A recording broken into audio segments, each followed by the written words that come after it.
Isang mapagpalang umaga po sa ating pong lahat. Isa na naman pong pagkakataon muli na ibinigay sa atin ng Panginoon upang tayo po ay sama-sama makapagpuri at makasamba at magpalakasan sa isa't isa sa pamamagitan ng salita ng Diyos. Sa pong karangalan na pribilehiyo na minsan panggamitin ng Panginoon para sa bawat isa po sa atin. Ako po si Pastor Edison Regis ng Doro Faith Church, Bagumbong. Kung naaalala niyo po, yung maraming manok. Kaya ngayon po dito na po tayo sa ating silid para hindi po masyadong maingay. At maintindihan po natin ang mga salita ng Panginoon. Klaro po nating maintindihan. Kaya tayo po muna ay manalangin sandali. Hallelujah. Aming Ama, aming Diyos, salamat po Panginoon sa umaga pong ito, sa patuloy na katapatan niyo po sa amin, sa buhay ng bawat isa po sa amin. Nabigyan kami ng pagkakataon palagi na sama-sama pong makapag-aral ng inyo pong mga salita. Dalangin namin na patuloy niyo po kaming samahan, O Diyos, at nabayan kami ng Santong Espiritu, Panginoon. Bigyan niyo po kami ng pusong laan na matuto at sumunod sa inyo pong mga salita. Salamat po, Panginoon, wala kaming ibang maitaas, Panginoon, sa umagang ito, kundi ang pangalan niyo lamang, O Diyos. Maluwalhati ang biyaya niyo, Panginoon, sa buhay ng bawat isa po sa amin. Pagpalain niyo, Panginoon, ang lahat po ng taga-subaybay, Panginoon, ng morning devotion, Panginoon, pag-aaral ng salita ng Diyos tuwing umaga. Salamat po, O Diyos. Hallelujah. Patuloy po namin kayong ina-acknowledge sa aming pong kalagitnaan. Lahat ng bagay, Panginoon, ay walang kabuluhan kung hindi dahil sa inyo. Kaya salamat po, Panginoon. Sa inyo lamang po namin pinagkakatiwalaan lahat. Sa inyo po lahat ng papuri at pagsamba. Ito pong aming panalangin sa pangalan ng Panginoong Jesucristo. Amen. Amen. Salamat po sa Panginoon sa umaga pong ito. Sa Jeremiah chapter 2 verse 10 hanggang 13, babasahin ko po. Tumawid kayo sa kanluran sa mga isla ng Kitim at magsubo kayo ng magmamasid ng mabuti sa silangan sa lupain ng Kedar at tingnan kung may nangyaring tulad nito. May bansa bang nagpalit ng kanilang Diyos?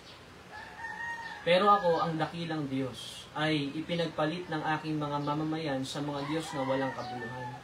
Nangilabot ang buong kalangitan sa ginawa nila at nayanig ito sa laki ng pagkagulat.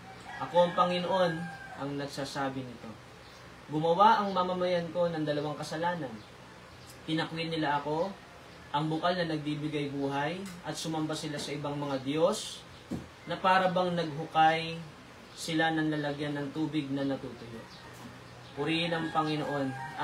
Sa binasa po natin, ito po ay sulat ni Propeta Jeremias kung saan ang Diyos ay naglabas po ng kanyang saloobin patungkol po sa kanyang pagkadismaya sa bayan po ng Diyos o sa Israel. Dahil ang mga Israelita ay, alam naman po natin, wala po sa kasaysayan ng daigdig ang nakaranas ng katulad ng karanasan ng mga Israelita pag pinag-usapan yung Diyos na sinasamba. Dahil wala namang ibang makapangyarihan Diyos o tunay na Diyos kundi ang Diyos ng Israel. Sa katunayan, sila lang yung may karanasan na nung sila po'y alipin ay nakakita sila ng 10 salot, sunod-sunod sa kapangyarihan ng Diyos sa pamamagitan ni Moises. Naranasan nila yung sila po ay tumawid sa dagat na pula, no? Wala rin sa kasaysayan ng daigdig sa ibang bansa na may ganong karanasan na nahati yung dagat. Sila lang po yun. Naranasan nila yung haliging apoy paggabi at haliging ulap pag umaga na sumusunod sa kanila. Wala rin ako naalalang kasaysayan sa daigdig sa mga bansa na may ganong karanasan. Bumababa yung tinapay tuwing umaga, nagpapadala ng tubig o lumalabas ang tubig sa bato, at marami pang mga kababalaghan na ginawa ang Diyos sa bayan ng Israel. Pagpapatunay na makapangyarihan ng Diyos ng Israel at tunay ang Diyos, siya lang ang tunay na Diyos. Kasi sa ibang bansa wala namang ganung karanasan eh. Pero ang pinagtataka ng Diyos, sa ibang mga bansa, may mga hindi silang totoong Diyos na sinasamba na wala naman nagagawang anumang kapangyarihan, hindi man lang sila natulungan, pero hindi nila pinagpalit yung Diyos-Diyosan nila. Nagtaka ang Diyos dahil ang kanyang bayan, nagawa nilang talikuran ng Diyos at humanap sila ng ibang Diyos na sasambahin nila. Na para bang naghukay sila ng balon, samantalang meron na silang buhay na balon at humanap pa sila ng balon na humukay sila ng panibagong balon na kailanman hindi naman makakaroon ng tubig. Kaya, yun po yung kinasasama ng loob ng Diyos sa kanyang bayan. Ano yung naisip nila? Saan sila nakakuha ng ganong kaisipan na tumalikod sa Diyos? Samantalang, wala na ibang Diyos sa dakila, totoo, kundi ang Diyos ng Israel. At yun din po ang atin pong nagiging, kung bakit po ito ating pag-usapan, dahil napansin po natin, yun din po yung issue natin ngayon, bilang mga mananampalataya, na maraming mga Kristiyano na nagagawa pang talikuran ng Diyos at pilit hinahanap yung kanilang kasapatan, yung mga bagay na sa tingin nilang pakinabang sa ibang bagay sa mundong ito, samantalang lahat naman ay nasa Diyos na matatagpuan. Amen. Madali nating may pagpalit ang Diyos natin sa mga bagay lang ng sanlibutan. At yan po yung ating pinagpag-uusapan ngayong umaga na katulad ng dalawang pagkakasala ng Israel, they have forsaken God and they serve other gods. Ngayon, sa mga nakita kong dahilan kung bakit ganun nangyari sa mga Israelita, kasi yung kawalan po nila ng pagtanaw ng utang na loob. Alam niyo, napakahalaga po yung matutunan po natin yung salitang gratitude. So, lagi nating alalahanin yung kabutihan na ginawa ng isang tao sa atin, o lalo na yung ginawa ng Diyos sa atin. Kasi ang mga Israelita, pag gumagawa ang Diyos sa mga dakilang bagay, nagpupuri naman sila at nagpapasalamat naman po sila. Kaso nga lang, ang bilis nilang magbago. Ang bilis nilang kalimutan yung mga gawa ng Panginoon. Sabi ng Awit chapter 78 verse 11, at kanilang kinalimutan ang kanyang mga gawa at ang kanyang mga kagilagilalas na mga gawa na kanyang ipinakita sa kanila. Sabi naman ng Awit chapter 106 verse 21, nilimot nila ang Diyos na kanilang tagapagligtas na gumawa ng mga dakilang bagay sa Ehipto. Amen? Kaya nga napakahalaga po ng salitang remember. Lagi po yan makikita natin sa Biblia. Yung salitang alalahanin. Amen? Pag hindi po tayo marunong umalala sa mga bagay na ginawa ng Diyos, ay doon po magpapasimula na makikita natin yung ating mga sarili. Nawawala na yung ating pong ang ating pong pag-ibig, yung ating pananampalataya. Magpapasimula po tayong maituon yung ating pong mga puso sa ibang bagay. At yun po yung ayaw na mangyari ng Diyos sa atin. Kaya nga ang Biblia punong-puno po yan ng salitang pag-alala. Amen? Sa 2 Timothy chapter 2 verse 8, alalahanin mo ang magandang balita tungkol kay Kristo, na nabuhay mula sa mga patay, na mula sa angkan ni David. Ito ang pinangangaral ko sa inyo. Sabi ni Paul kay Timothy, alalahanin mo ang magandang balita kay Kristo. Sabi naman ni Jesus, nagtuturo din siya nung siya ay dumampot ng tinapay at kumuha ng inumin. Sabi niya sa Lucas chapter 22 verse 19, sa huling bahagi lang po, ito ang katawan na inihandog para sa inyo, gawin ninyo ito bilang pag-alaala sa akin. May mga bagay siyang itinuro, paraan ng pag-alaala sa Kanya. Amen? Sa Hebrews chapter 12 verse 3, sapagkat dilidilihin ninyo yaong nagtiis ng gayong pagsalangsang ng mga kasalanan laban sa kanyang sarili, upang kayo'y huwag magsihina na manglupaypay sa inyong kaluluwa. Kaya, sabi ng Hebrews ay dilidilihin natin. Sino yun? Si Jesus. Alalahanin natin palagi ang ating Panginoon Jesus. Kaya, napakahalaga po sa buhay ng sa atin bilang mga mananampalataya, yung araw-araw nating ina-appreciate yung biyaya ng Diyos, ang kanyang pag-aalay ng buhay sa krus para sa atin, yung kaligtasan na tinatamasa natin, at yung mga pangako ng Panginoon, lagi nating alalahanin. Nang sa gayon, alam nyo po, wag pong tumabang yung ating pong relasyon sa Diyos. Pagka lagi, kahit sa relasyon po sa mag-asawa o sa magkasintahan, pag hindi na po natin na a-appreciate yung isa't isa, ay doon po nagkakaroon ng nagsisimula po na manlamig yung ating pong mga relasyon. Ganon din po sa ating Diyos. Kaya nga araw-araw, lagi nating alalahanin yung ginawa ng Panginoon sa atin. Amen? Ngayon, pag-usapan po natin, kailan ba natin nagagawang itakwil ang Panginoon at tumahanap tayo ng iba? Kasi nangyayari po ito sa atin bilang mga mananampalataya sa di natin namamalayang paraan. No, akala natin, nagpapatuloy pa rin tayo. Akala natin, healthy pa rin yung ating relationship sa Diyos. Pero hindi natin alam, ay tatakwil na natin siya. At naibabaling na natin yung dapat para sa Diyos sa ibang bagay. Amen? Una, sa pag-ibig. Amen? Alam naman natin, God is love. Ang dakilang utos ng Diyos ay mahalin natin ang Diyos ng buong puso, buong lakas, buong kaluluwa. At pero anong nangyayari sa atin, mga kapatid, sa di natin namamalayang paraan, nagpapasimula na tayong mahalin natin yung mga bagay ng mundo. Amen. Lalo na ang isang malaking temptation po sa mga mananampalataya, nung tayo po ay hindi pa ganun kaalwan sa buhay, no? Tapos nagkakilala tayo sa Panginoon, napakasigasig natin sa pananampalataya, napaka-active natin sa church, no? Talagang yung ating spiritual life ay talagang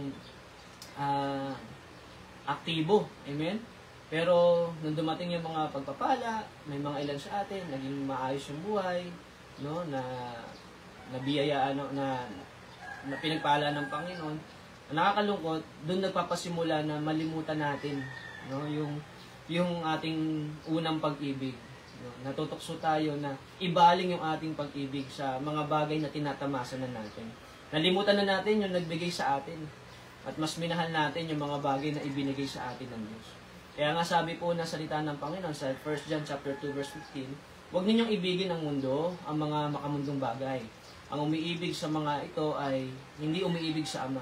Sapagkat ang lahat ng kamunduhan, ang masasamang hilig na laman, ang pagnanasa ng mga nakikita ng mata, at anumang pagmamayabang sa buhay ay hindi nagmumula sa Ama, kundi sa Panginoon. Kaya nga, binibigyan tayo ng babala ni Apostol Juan na huwag nating ibigin yung mga bagay na nasa sanlibutan.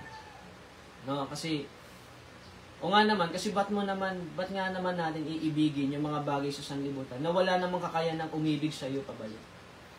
Amen? Kung meron man tayo, dapat paglagakan ng ating pag-ibig. Ibigin natin ng Diyos, ibigin natin yung ating kapwa. Huwag nating mahalin yung mga bagay ng mundo. Kasi hindi ka kayang mahalin yan. Amen? Mapurpostrate lang tayo. Kumbaga, binibigay mo lahat, parang sa relationship. No, ikaw ay binibigay mo lahat ng effort mo sa isang tao, tapos hindi ka naman, di ba? Hindi ka naman sinusuklian, parang kaya hindi nagkakaroon ng magandang relasyon sa pagsasama. Pag ikaw lang lagi, kailangan give and take. So ganun din, na pag minahal natin yung bagay ng sanlibutan, hindi naman tayo mahalin yan. Kaya napoprostrate tayo para bang hindi tayo masapatan. Pero pagka alam nyo, yung pag-ibig ng Diyos nasa atin at nagpasimula tayong ibigin din ng Diyos ng buong puso. Makita natin, umiibig tayo sa ating kapwa, which is yun din naman yung inutos ng Panginoon. Hindi tayo mawawala. No? Hindi tayo mawawala sa Panginoon. Kaya isang bagay na naglalayo sa atin o hindi natin namamalayang paraan na tinatakwin natin ng Diyos, pag yung pag-ibig natin, ibinabaling na natin sa mga bagay na sanlibutan. Nalulungkot ang Diyos sa ganun. No? Pag nakikita niya tayo, na mas mahal natin yung mga bagay ng sanlibutan. Kaya nagpapasimula na tayong mag-skip ng church, magkaroon ng mga alibay na hindi makarating sa mga Bible study, hindi na natin na-involve yung ating mga sarili. Kasi masyado na tayong abala sa mga bagay na meron tayo o sa mga bagay na pinagkatiwala sa atin ng Panginoon. Hindi po masama yung magkaroon tayo ng mga business, ng mga ari-arian, pero alam nyo, kung talagang ang Diyos yung ating top priority, kung siya talaga yung ating minamahal, higit sa mga bagay na yun. Kaya natin sa tabihan para sa Panginoon. Amen? Mas mahalaga ang Diyos kaysa sa mga bagay na meron tayo. Pwedeng mawala yan lahat sa isang iglap, no? Pero yung pag tayo nagmamahal sa Panginoon, ay mapapabuti po tayo. Amen? Yun yung unang bagay, no? Kaya pangalawa, yung safety, no? Pag yung hinahanap natin yung ating security sa mga bagay ng mundo o gumagawa tayo ng sarili nating paraan para ma-secure yung ating mga sarili, no? sinuot ko nga dito, masyado tayo nag-aalala para sa seguridad ng ating mga buhay, ng mga bagay na meron tayo, na nalilimutan natin ang pagiging safe ay ang makita natin ng ating mga sarili na nasa kalooban ng Diyos. No? Safety is not the absence of danger, safety is in the presence of God. Kailan natin nagagawang itakwil ang Diyos sa ating mga buhay at naibabaling natin sa iba? No? Yung sa salitang seguridad. Minsan din natin namamalayan, masyado na tayong nag-aalala sa mga bagay na meron tayo sa buhay natin. Kaya lagi natin ginagawa yung ating mga pamamaraan para may preserve yung ating buhay, maingatan yung ating mga ari-arian. Nalimutan natin mga kapatid na ang safety talaga ay yung tayo po yung nakasusun sa kalooban ng Diyos. Ano't ano pa man ang mangyari sa ating pisikal, sa mga bagay na meron tayo, no? Lumago man yan o bumagsak man yung negosyo, maging healthy ka man o lumakas man ang iyong katawan, pag tayo po wala sa kalooban ng Diyos, hindi rin maganda patutunguhan natin eh. Amen? Pero pagka tayo po ay nasa healthy yung ating relationship sa Diyos, yung ating pananampalataya, yung ating po pag-ibig sa Panginoon, come what may, kahit anong mangyari sa ating pong buhay, sa ating katawan, sa ating paligid, no, tayo po ay maaasahan nating ligtas at nasa mabuting kalalagayan dahil kasama natin ang Panginoon at ang Diyos ay sumasa atin. Merong napakagandang pangako ang Panginoon sa atin. Yun po yung eternal security, yung assurance of salvation. Amen? Minsan nalilimutan natin na pagka biglang may mga instances na dumadating na nakakatakot, mapanganib, bigla nating nalilimutan na, kasama natin ang Panginoon. Kaya gumagawa ka ng mga paraan. No? Gumagawa ka ng mga hakbang para ma-secure mo yung sarili mo, yung mga bagay na meron ka, na nalilimutan mo, kasama natin ang Panginoon. Safety is not the absence of danger. Safety is in the presence of God. Pag tayo nasa presensya ng Panginoon, yes, may mga darating din mga mapanganib na sitwasyon, pero hindi natin kailangang matakot o mag-alinlangan dahil kasama natin ang Panginoon. Sabi nga ng salita ng Panginoon sa Matthew chapter 6 verse 19, kailangan na, di ba? Sabi, huwag kayong mag-iipon ng kayamanan para sa inyong sarili dito sa mundo dahil dito ay may mga insekto at kalawang nasisira sa inyong kayamanan o may mga magnanakaw na kukuha rito. Amen? Sa halip, mag-ipon kayo ng kayamanan sa langit kung saan walang insekto at kalawang na maninira at walang makakapasok na magnanakaw. Kita nyo? Minsan sa salitang safety, nalilimutan natin na yung mga bagay na meron tayo ay actually, pansamantala lang yan. Amen? Sa salitang safety, nag-iimpon tayo ng mga kayamanan, no, sa ating mga sarili. Nalimutan na natin yung kalooban ng Diyos, yung mga utos ng Panginoon, pinagagawa talaga sa atin ng Panginoon. Naging abala tayo para palaguin yung ating negosyo, yung ating ari-arian. Alam niyo, hindi naman po masama magkaroon ng ipon. No? Kasi kung babasahin natin, sabi, huwag kayong mag-ipon ng kayamanan para sa inyong sarili. Siyempre, tayo lahat, no? May mga ilan sa atin, nag-iipon din. Sa inyo, may mga bank account. Pero kung para lang sa sarili nyo yan, sa usaping seguridad, no? Para 10 years from now, no? Hindi na ako kailangan magtrabaho kasi secured na ako. Hindi kaya para lang sa sarili mong luho, ay doon po nagiging mali. Amen? Kaya mga kapatid, kung meron man tayong dapat na isipin pagdating sa salitang seguridad o safety, yung tayo po ay nasa kalooban ng Diyos. Yung tayo po ay sinasamahan ng Panginoon. Ngayon, kahit ano pa man yung mangyari sa paligid natin, lalo ngayon, pagulo ng pagulo yung ating mundo, may mga digmaan, nararamdaman natin, kakaroon tayo ng biglang takot, nakakaramdam tayo ng, kasi napapaisip tayo, pero agad-agad, salamat sa Diyos dahil pinapaalala niya sa akin, anak, kasama niyo ako. Ano man yung mangyari sa atin, meron tayong assurance of salvation. Liban na lang kung tayo po ay, yun nga, nawala na po tayo sa pananampalataya. Kaya mga kapatid, kailan natin nagagawang itakwil ang Panginoon? Pag hinahanap natin yung ating safety, yung ating seguridad sa mga bagay sa mundo. Alam nyo, pagka makapag-impo ka man ng napakaraming kayamanan, at kung wala rin tayo sa kalooban ng Diyos, hindi ka pa rin safe, kapatid. May kapahamakan na naghihintay sa iyo. Amen?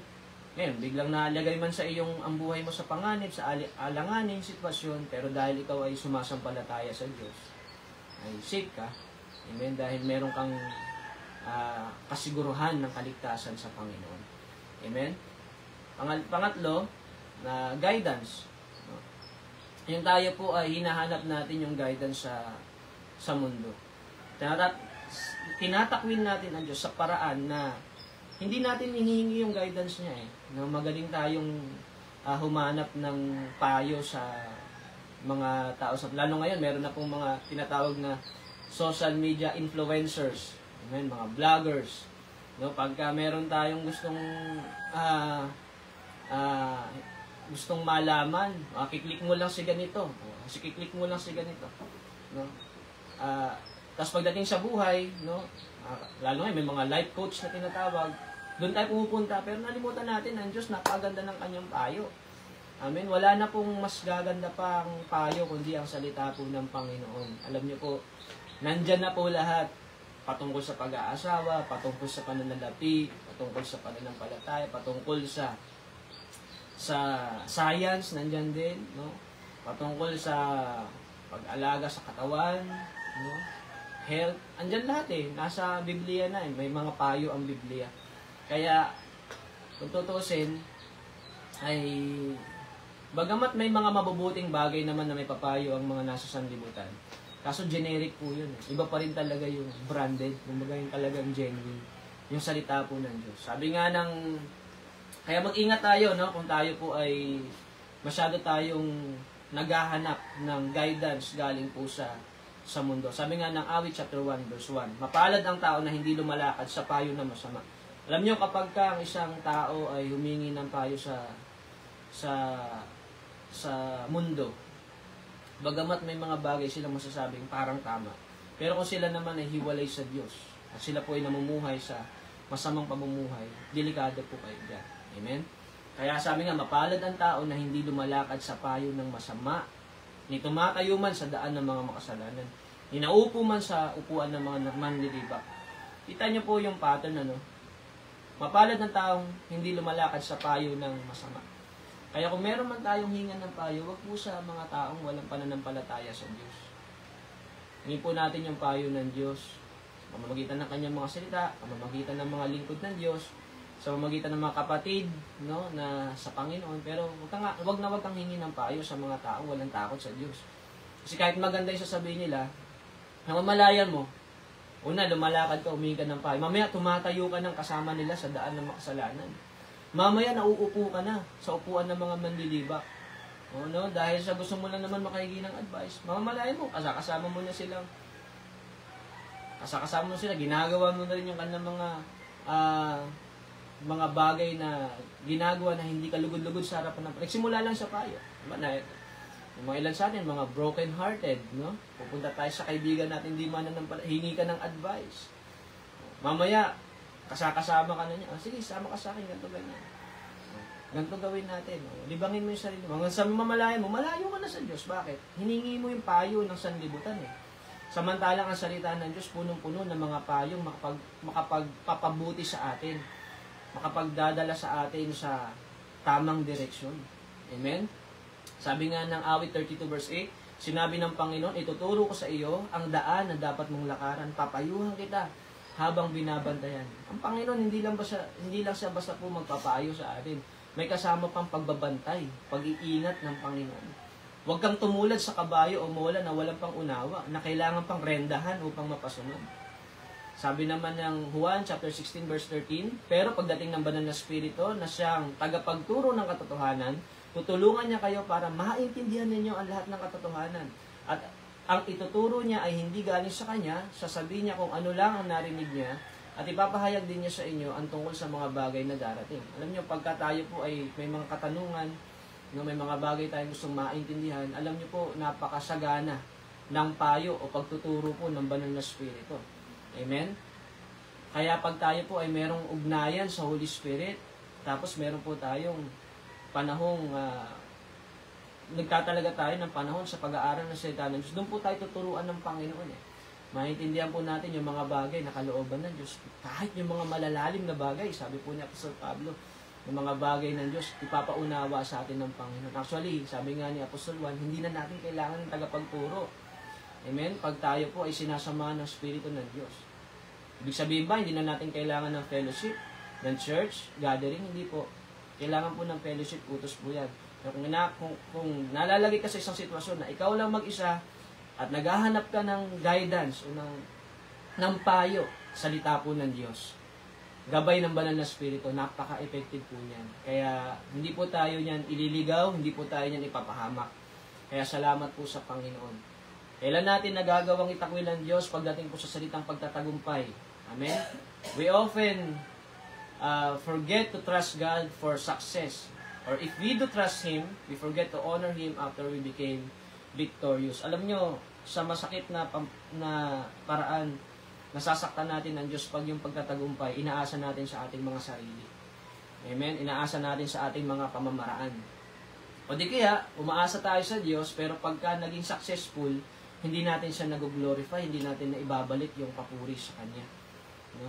Nung una, talaga nagpe-pray tayo, Lord, tulungan niyo po kami, samahan niyo po kami. Pagtagumpayin niyo po kami. Tapos nung nagtagumpay na, hindi na natin maibalik yung papuri sa Diyos. Pag tinanong ko, bakit ka nagtagumpay? Hindi kasi ganito ginawa ko, kasi masipag ako kasi ginalingan ko kasi. Hindi po. Sa Diyos po ang lahat ng papuri. Sabi po ng salita ng Panginoon, Awit 33 verse 16. Hindi na nanalo ang isang hari dahil sa dami ng kanyang kawal. At hindi naman naililigtas ang kawal gamit ang kanyang lakas. Ang mga kabayo ay hindi maasahan na may papanalo ang digmaan. Hindi sila makapagliligtas sa kabila ng kanilang kalakasan. Ngunit binabantayan ng Panginoon ng mga may takot sa Kanya, sila na nagtitiwala sa Kanyang pag-ibig. Amen? Sabi ng salita ng Panginoon, kahit yung mga hari, kahit anong dami ng sundalo niya, hindi yan sigurado mananalo.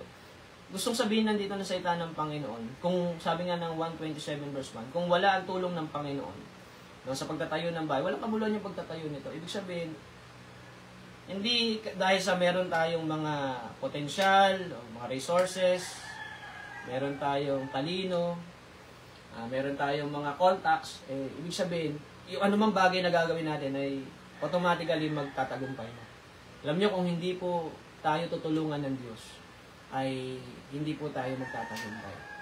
Yan po yung realidad.